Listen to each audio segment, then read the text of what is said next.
A donkey to market. Long ago in Cambodia, there once lived a farmer and his son. The two of them took good care of all the animals on the farm. One baby donkey grew up to be the most handsome and plump donkey that they have ever seen. He stood tall and had brown, smooth fur. On seeing the fine grown-up donkey, the farmer said to his son, "Look at this strong donkey. If only there was a need in our village to buy a donkey, we would get a good price for him. But all the farmers I know already have a donkey. We need to go far away, where most farmers do not have a donkey, to get the best price for him." "How far?" said the boy. "Can I come?" "It would be good to have you with me a long trip," said the father. "So yes, let's go." "Where?" said the son. "The village of Kampang would be good," he said. Then the farmer stopped. "Wait, there is something we must think about. If the donkey walks as far as to the village, by the time we get there, he might be too thin. The price of him will..." At last, the father had an idea. He and his son got hold of the donkey and tied each pair of its feet tight. They passed the pole between the two pairs of feet. The father put the front of the pole on his shoulder. The son put the back of the pole on his shoulder. While going on their way, they were seen by villagers who could not believe their eyes. They louder and louder. "Look!" they called out. "Did you ever see such a thing? Two men are carrying a donkey." They called out, "Old man, people do not carry a horse or an ox. People do not carry a donkey." While passing through another village, the young man was asked, "Where are you riding to, boy?" "The company," he said. Pointing, they asked, "And who is this old man behind you?" "My father," said the boy.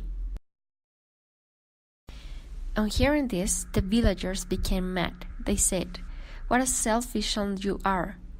Why are you riding the donkey when you are strong enough to walk? You had better get down at once. Let your old father be the one to ride the donkey." On hearing these sharp words, at once the boy got down from the donkey. His father took his place to ride, and that is how the two of them kept going. The young man walked behind and the father rode on the donkey.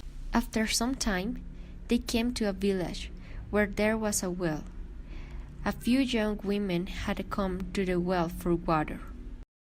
Seeing the handsome young man, the young women felt a great caring for him. They were not happy to see an old man riding such a fine donkey, when such a handsome young man had to walk behind him, tired and hot. They called the old man. "It is not for you, old man, to ride such a fine donkey. It should be this good-looking young man to ride." The father and the son looked at each other. "Again, we must be doing this wrong." They decided to both ride the donkey. "You in front and I behind you," said the old man. "That way no one will be mad." And sitting like that, they went on their way. After a bit, the two of them reached a custom house. The officer of the custom house said, "Where are you going, men?"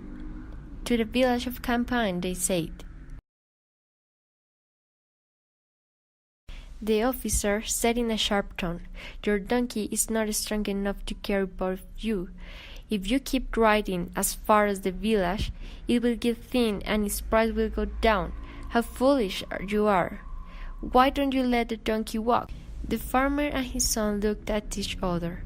They were doing things wrong again. They got off the donkey and led it by a rope. And so the farmer and his son reached the village of Kampang.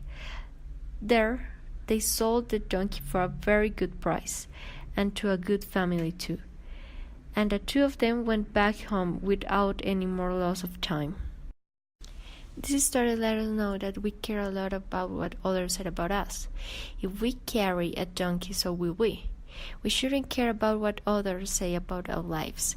So try to live your life clearly.